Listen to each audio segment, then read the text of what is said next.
আরে ভালো কাজ করার জন্য বেশি দিন লাগে না। আমরা আপনাদেরকেও চিনে রাখছি। আপনারা কারা?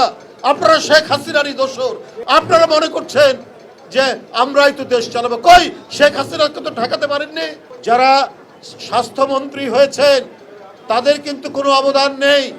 অবদান যারা নিজের জীবনকে উৎসর্গ করেছেন জুলাই আগস্টে এবং তার আগে বিএনপি যে আন্দোলনের পটভূমি রচনা করেছিল, সেই পটভূমিতে যাদের জীবন গেছে, যারা হারিয়ে গেছে, ইলিয়াস আলী, আপনার হুমায়ুন আহমেদ পারভেজ, সাইফুল ইসলাম, হিরু, জাকির এবং জরিনার যারা রক্তাক্ত ঘটনার শিকার হয়েছে, ক্রস ফায়ারের শিকার হয়েছে, এদের অবদান। এটা হেলথ সেক্রেটারির অবদান নয়, এটা আজকের যে হেলথ উপদেষ্টা তার অবদান নয়।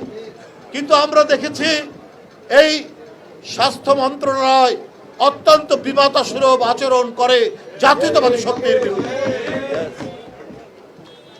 তিনি খুব বিরক্ত হন। বিএনপির নেতারা নয়, ড্যাবের যারা ডাক্তার, তাদের কোনো ন্যায্য কথা বলতে গেলে তারা বিরক্ত বোধ করে। এইটা ঠিক নয়। আপনারা যারা আজকে ব্যুরোক্রেসিতে বসে আছেন, সচিব, অ্যাডিশনাল সেক্রেটারি, আপনারা কেউ গ্রীষ্মের খররৌদ্রের তাপে গণতন্ত্রের জন্য মিছিলও করেনি।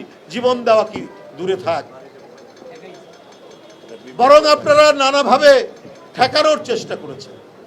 আপনারা বহাল তবিয়তে নগদের সর্বোচ্চ বার 167 টাকা রিচার্জে পাবেন 1 লাখ টাকা পুরস্কার। আরো আছে প্রতি সপ্তাহে পুরস্কার ও ক্যাশব্যাক। এখনো ক্ষমতায় আছেন এক ধরনের। স্বাস্থ্য উপদেষ্টাও এই ধরনের কোনো কষ্টকর জীবনযাপন করেছেন কিনা আমার জানা নেই। কিন্তু আমি শুনে অত্যন্ত মর্মাহত হই যখন হেলথ উপদেষ্টা, হেলথ সেক্রেটারি, আপনার আমাদের ডাক্তার যারা বরেণ্য চিকিৎসক, অত্যন্ত জ্যেষ্ঠ চিকিৎসক, তাদের সাথে ভালো ব্যবহারও করেন। এটা অত্যন্ত দুঃখজনক ঘটনা।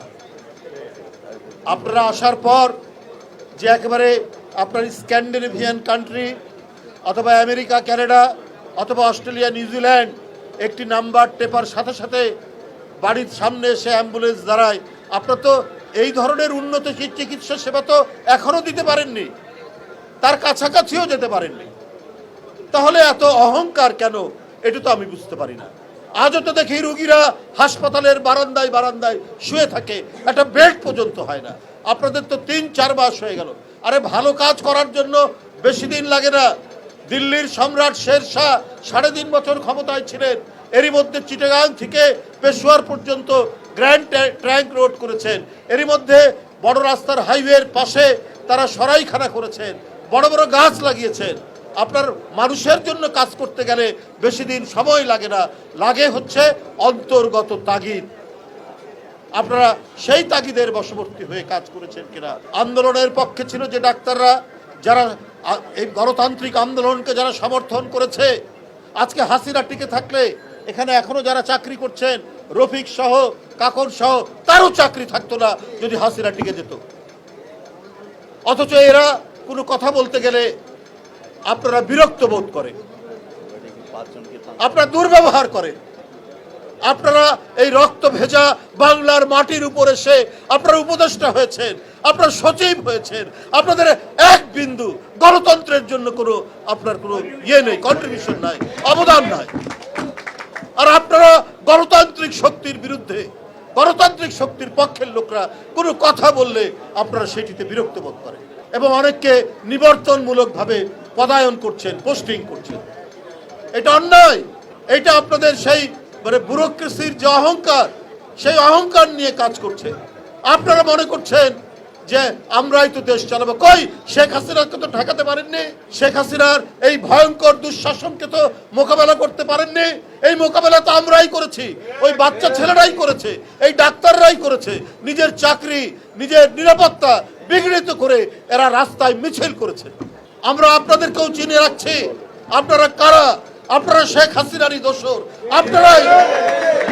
আপনারাই আজকে বিভিন্ন কথা বলে বিভ্রান্ত করে আপনারা সচিব হচ্ছেন, আপনারা অ্যাডিশনাল সেক্রেটারি হচ্ছেন, আপনারা উপদেষ্টার পদে বসে আছেন।